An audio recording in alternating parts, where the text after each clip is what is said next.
Hi, everybody, and welcome to this episode of Love Procurement Podcast. My name is Philip Ideson, and I'll be your host for this conversation. Now, today, I'm glad to welcome Andrew Cochran. Andrew is the State eProcurement Manager at the Ohio Department of Administrative Services. So, Andrew, first of all, thank you so much for joining us today. Thanks for having me, Philip. Now, we usually start these conversations just by getting to know you a little bit more. So I wonder if you could share a little bit more about your professional experience. Sure. Yeah. So I've been with the state for almost 13 years now. Started my career actually back in 2013 and was introduced to government finance and procurement back in the year 2013. Began with a lot of exposure to large-scale financial and procurement initiatives that were struggling to meet the outcomes that they had set out to achieve. Mm-hmm. And I spent the first few years of my career really analyzing what those initiatives had to do in order to be more successful. Over the next couple of years there, I spent a lot of time really kind of looking at the strategic vision for the state of Ohio, specifically around how we wanted to modernize and transform procurement across the state. And then in 2018, I was actually selected to lead the state's new eProcurement program. Mm-hmm. And then really over the past 6 years, I've spent most of my time out, selling the vision to stakeholders, really rolling out the solution, driving a lot of policy changes to help incentivize program adoption, and just doing all of the different things that come with running an e-procurement system. So helping to participate in system design, leading a lot of the change management and rollout efforts, and then also in the last couple of years, as we've moved more into an operational state, focusing more on sustainment and continuous improvement activities to continue to evolve our program. Well, I'm looking forward to getting into some of the details and the weeds of the last few years of your journey at Ohio. But before I do need and want to ask you, given the theme of this podcast is Love Procurement, what do you love about procurement? Yeah, so one of the things that's cool about the Department of Administrative Services, which is who I work for, we are what we call a central service agency. So one of our responsibilities, really is to provide innovative support and solutions and services for all of the agencies across the state of Ohio. That really gives us a lot of opportunity to get exposed to a lot of different core missions, a lot of different programs across the state. And the state is always buying, a variety of different goods and services. So we've always got a new challenge to kind of look at and think about, how you might be buying vehicles or different kinds of services or, a variety of other commodities. And it's just really, very interesting to kind of think about and see all the stuff that the state buys, and just love the variety and, sort of the continuous challenges that kind of presents. Yeah, no day is ever the same. That's one of the great things about procurement, I think, is you get such a insight into a variety of kind of the whole administration, if you will, as opposed to just being very pigeonholed in one specific role. So it sounds like you do that in abundance. Now, as you mentioned, kind of as you were just explaining a little bit about your background, you've really been on a modernization or transformation project at Ohio, with the state of Ohio. I wonder if you could talk a little bit about the guiding vision that you have that is steering your organization. Yeah, I think, one of the things that really has kind of characterized our vision is we've always had very strong executive support and visible project sponsorship. And that has really been just, absolutely paramount to our progression and to our success over the past few years. That really kind of, paired with having very strong, very clear, very stable strategic objectives, I think has really kind of helped set us on a course towards success. So back as we were starting out on this journey back in 2017, writing the RFP, what we did was, really started to lay out what were those strategic objectives that we wanted to ultimately kind of pursue, and making sure that those were very well defined, but making sure that they were understandable too. You didn't want to make them too complex to, if leadership looked at those things or if other stakeholders looked at them, you wanted to make sure that they could easily understand what you were after and why this was important. Those goals also, have really not changed much over time. So they've always been very, enduring, I guess, right? It's like, it's not something that you're going to change. You really want to stay true to that. And that has been helpful to us to kind of just get on a path and stick to it in terms of why are we here? What are we trying to achieve? And, that I think has also kind of helped us garner widespread support for those objectives. In addition to what the objectives actually were, they were things that were not controversial, right? We really set out to do things like, hey, we want to empower procurement. We want to achieve best value, which is, perhaps the most important thing in public procurement. And then also, wanting to establish more business-friendly climate for our suppliers, really wanting to kind of standardize some of that experience across the state and kind of give them more one way of doing business with us. And, when you kind of step back and look at that as leadership, then it's very easy to kind of tell, okay, what are we after? And really easy to kind of understand why those things are important and why those things are good to be striving for. You talked about best value there as being one of the key factors that shape your vision in a public sector environment. But are there others that have helped you kind of define what it is that you're trying to achieve, what those goals are? And it's kind of good to hear that they haven't really evolved that much over time. So, one, you got them right the first time through, but you're not confusing everybody by kind of going off in new directions every couple of years either. Yeah, that consistent messaging, I think, has really been helpful. It's certainly been helpful for me, not having to, being out kind of, selling the program, talking to a lot of stakeholders. It's certainly easier for me to kind of have one script and be able to stick to it. But it also, I think, just lends a little bit more stability to the program. It's easier for folks to kind of wrap their heads around it if we're not constantly kind of moving the goalpost or changing the objectives. Now, when you think about the reputation, is there a specific, what are you wanting the department to be known for, outside of the department? And, how has that kind of come together as you've been focusing on where to kind of make your investments and then building that capability to support it? Yeah. So, I think I might have mentioned this a minute ago, but, really at DAS, our Department of Administrative Services, our mission is to provide innovative solutions and support the operation of state agencies, boards, and commissions. Yeah. So, in a nutshell, it's pretty simple, right? Like that's really what we want to be known for. So those innovative solutions, but we also want to be seen as a resource that our agencies, that our customers trust and that they can rely upon. We have a lot of agencies that are under the gun for a number of things, right? Different priorities, different programs, a lot of them running 24/7 operations. Things happen, right? And they need support quickly and timely, and they need somebody that they can kind of trust to pick up the phone or to reach out to and say, hey, we need help getting something through. And so that's really what we want to kind of be known for is that team that can be there to help make sure that they can carry out their missions. That's really at the end of the day, what we're all about is making sure we put the agencies in position to be successful and to achieve their missions to better serve our citizens. And so you talked about, I think it was around 2017, you said you started on this transformation journey. How did you think about change management right from the start of that journey? Was it something that you kind of baked into every phase as you started, progressing along the journey that you took?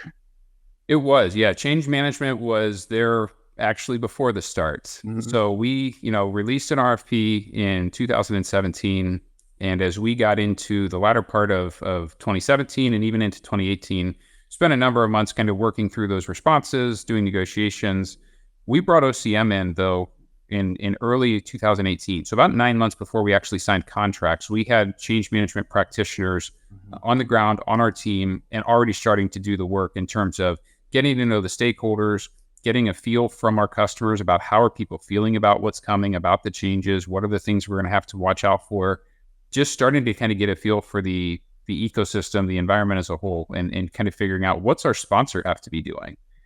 One of the things that they did really early on was what we called a sponsor roadmap. And so as they were out there talking to those stakeholders, starting to sort of glean that information from them about how are people feeling, what was the sentiment, they were starting to already kind of put together a playbook and a spreadsheet basically of activities that we needed our sponsor to go out and do, to whether it was to kind of allay people's fears or get people excited about what was coming. And so that I thought was a really innovative approach that we took, was, really kind of mapping that out and really putting people first, I think was maybe the biggest thing that OCM has done for us over the past several years is really, we've got a lot of technical people on the project and we have a lot of, folks that know a lot about procurement, but that's where OCM really comes in and kind of helps us complete that people, process, technology triangle is, really helping to look at the people piece of that. And it's so important, right? You're not going to be successful if you don't kind of take the time to pay attention to that and recognize the role that can play. And then, one of the other things that I would say is important about how we approached change management was also going and finding change management resources that were familiar with our organization. Mhm. And so what we did was we went out and we actually found some resources that had prior experience in state government. And the reason that became so important is there's a lot of unspoken, rules or just sort of practices across state government. And it really kind of helped accelerate, their ability to get up to speed and to kind of get a feel for how things were going, because they already knew some of the players. They all knew how to kind of navigate that space and, the politics sometimes that you run into with different agencies. And so, like I said, that was all work that was going on even prior to the contract being signed, building those relationships with our agencies. And then, as we got into the actual project, one of the things that we were also able to do then was, really making sure that we were building those relationships with people and assigning those change management practitioners to individual agencies. So we actually had a team at one point of about 4 or 5 practitioners. And as we were working with a group of agencies, each practitioner was responsible for about 3 to 4 of those agencies and taking them through every element of the onboarding process. Mhm. And that gave the agencies a lot of stability, but it also gave them that chance to kind of build that connection with the project team and give them sort of a liaison into, all of the people kind of working on the keyboard and building the system and talking about the processes. And I think that really suited us well to kind of make sure that we had that two-way communication flowing constantly, not only from our project team, but also from our customers back into us to really make sure that we were staying vigilant about that and how they were doing. Now, when you were doing that kind of pre-project outreach and the roadshows and kind of talking to stakeholders and organizations throughout the state, do you remember some of the things that you heard during those discussions that then helped shape the direction that you went in? Yeah, I think one thing that really kind of stood out was the agencies wanted to be involved. The state had kind of, as I mentioned earlier, started my career back in 2011 as an intern, and then 2013 kind of as a full-time employee. The state had made a foray into the eProcurement space back around 2013-ish, 2012-ish. And one of the things that was really apparent coming out of that was that the agencies had a lot of feedback. They had a lot of, input to offer, and they wanted to be heard. And so that was really a key point for us, sort of a really important element of how we approached the project. Was we wanted to make sure that those stakeholders, those customers of ours, had an opportunity to be heard. They had, that ability to kind of continuously partner with us and communicate with us and engage in that dialogue about how are we feeling about the project. And so, aside from just wanting to be heard, I think there were a lot of suggestions that they had about where were there opportunities to make things more efficient, where were things not really clear as to what the expectation was, and what could we do better to help sort of make it easier for them to comply with all of the different policies and laws and rules that were in place. And so I would say that those were a couple of things that kind of stand out there. And I think above all else, I would really just say agency engagement, customer engagement through all phases, even to this day, is still really important to what we do. We always want to make sure that we've got that feedback loop with our customers. And I can kind of go through and talk about the different phases of the project and how we kind of specifically apply that at different phases.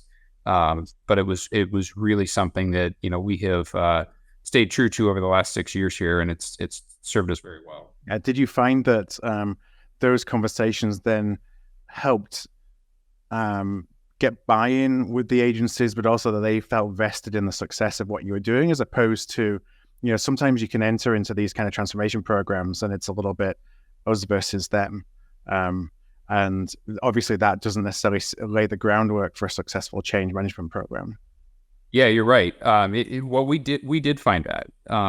We had some agencies that were excited about it. We had some that were a little bit more skeptical, a little bit more wary of all the change that was coming. And one of the things that we found to be tremendously helpful, especially during that execution phase, was bringing those folks in and really making sure that, of course we wanted those agencies that were excited about it to have a seat at the table, but we also wanted to try to involve those agencies that maybe, had some more concerns. And one of the things that we found that worked really well is, as we brought them into things like system design sessions or to review training materials as we were building those things out, we found that it really provided them with a sense of validation, right? They felt like, I'm actually being heard. Maybe the project team's not taking all of my suggestions, but I can see that they're, I can understand the reason why, right? And I can see where they are taking my suggestions too. And so we did find that to be tremendously helpful, to the point that, we actually ended up having some of those agencies kind of go from, those that maybe were skeptical, not quite as excited, to, in some cases they were actually, once we got to a steady state, they were actually standing up in front of their peers and talking about, hey, here's how we've embraced the system and here's how we're using it, and serving as a role model for other agencies to follow, which I thought was just, one of the more fulfilling things of this entire journey, probably, is when you can kind of bring someone completely, 180 on it, and get them to the other side and have them be not only excited about it, but actually willing to kind of, lead by example and show their peers. No, you talked about, how right at the top, how you had that executive level support, but there's nothing like advocates, peer advocates, to help drive change, especially amongst those who may be a little bit more skeptical. And also it provides a little less wiggle room for them to, kind of come up with reasons not to get on board when they see their peers doing and being successful. Yeah. And, one of the things that we still tell agencies even now is, don't take our word for it. Go talk to some of your peers, right? And we have certain agencies that, we have a good enough feel for how they're using the system that we say, well, maybe, if you're talking about contracting, these guys are doing something really innovative over here. And maybe if you're trying to deal with more, hey, how do we handle our requisitions and our purchase orders? Well, this agency, does something similar to what you're describing. Why don't you go talk to them? And what we find is that it actually gives the project more credibility when, we're, kind of willing to sort of take that hands-off approach and say, we could, of course, kind of consult you on it. And we do. We spend a lot of time doing that. But, I think it gives us a lot more credibility when we're kind of like, what? Go talk to your peers. Don't take our word for it. Take theirs. And what we find is that interagency collaboration becomes just incredibly powerful, right? When we're not in the room and agencies are kind of selling it to each other, that's, in some ways, that's the best outcome that we could hope for. That's the brand of procurement right there, is what people are talking about you, when you're not in the room, and how they're helping and supporting each other. It was interesting. You talked about as you moved through steady state, you maintain that interest in change management. The investment in change management. Was that an easy sell to kind of keep that investment in change management, or because a lot of times we think about change and we think, okay, the project is done, we don't need change management anymore. Change management team goes on to the next thing, and yet that's when things can start to fall apart.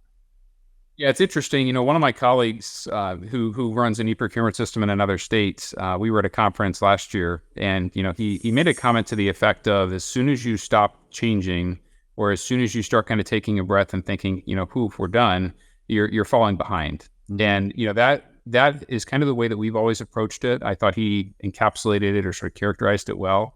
One of the things that we have always tried to do, ever since we shifted into more of that steady state operational mode several years ago, always having a roadmap, right? And always kind of having that idea in mind of what's next. And whether that was doing an upgrade to the solution, whether it was doing enhancements, whether it was continuing to roll on, some additional boards or commissions, we always had that plan in mind. And so that made the sell fairly easy, right? If you know where you're going, if you can kind of articulate, what all work still remains to be done and why it's important, then it's made the sales job in terms of continuing to fund and invest in OCM pretty easy. And for us, it's kind of been it's just been fundamental, right? Like, we can't do these things without change management.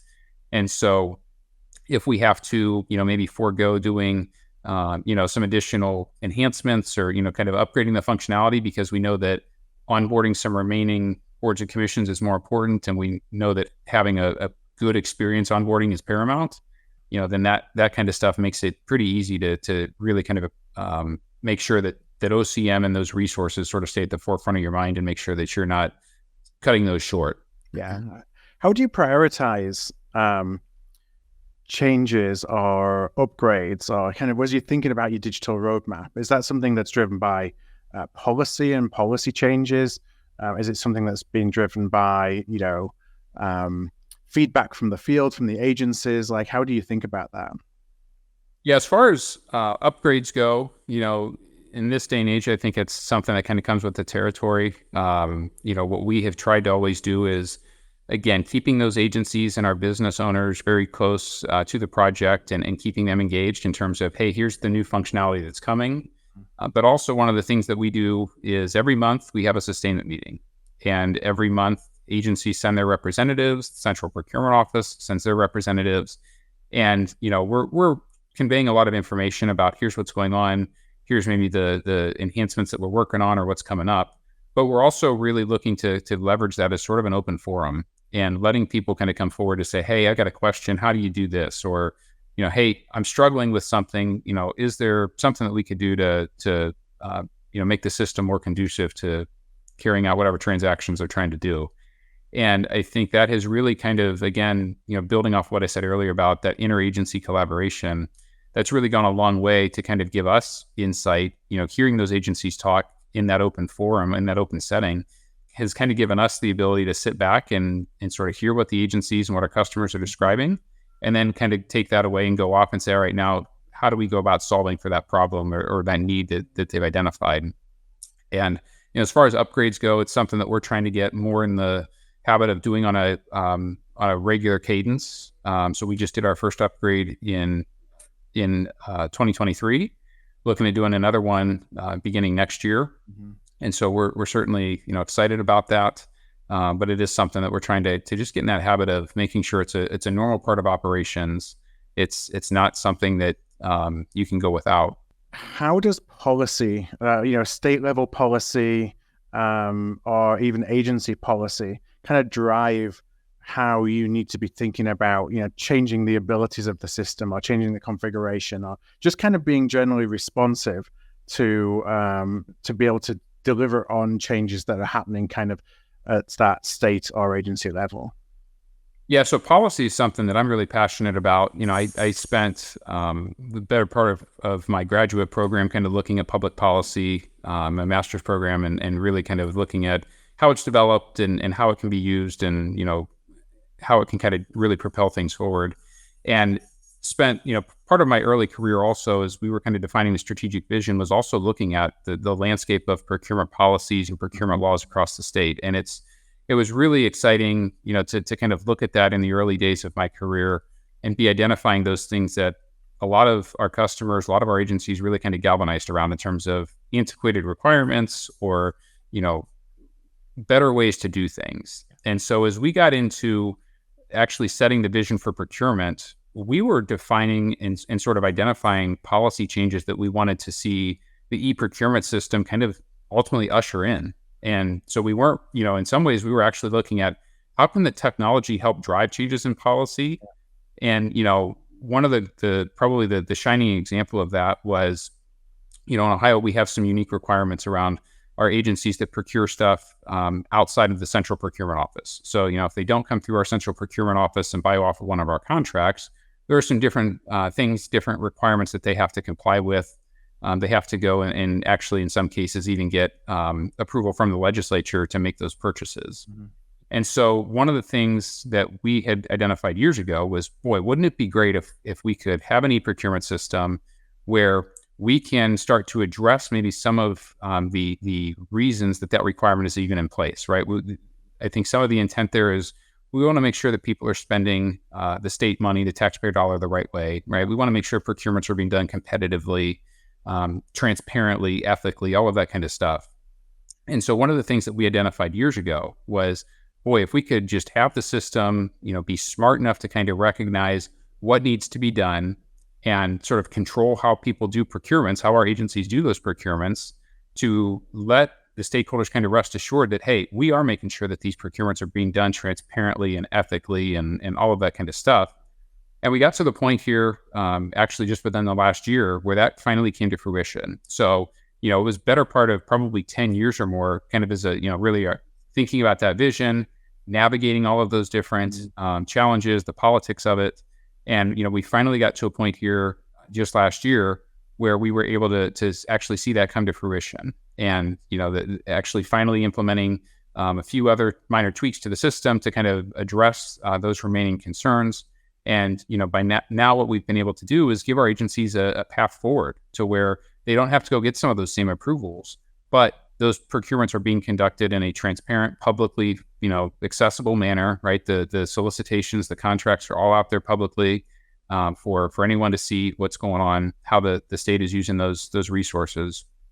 And I would say one of the other things that we've thought about a lot from a policy perspective, and we've been very intentional about, is how do we sort of modify the policy? How do we morph that to ultimately incentivize adoption, right? Mm-hmm. And so we've been very strategic about that. There are some things that we said, well, if we tweak the system in this way, we can go and change the policy then to kind of require it, and basically tell agencies that, hey, if you do it this way, we'll give you the option in policy to do it the old way or the new way.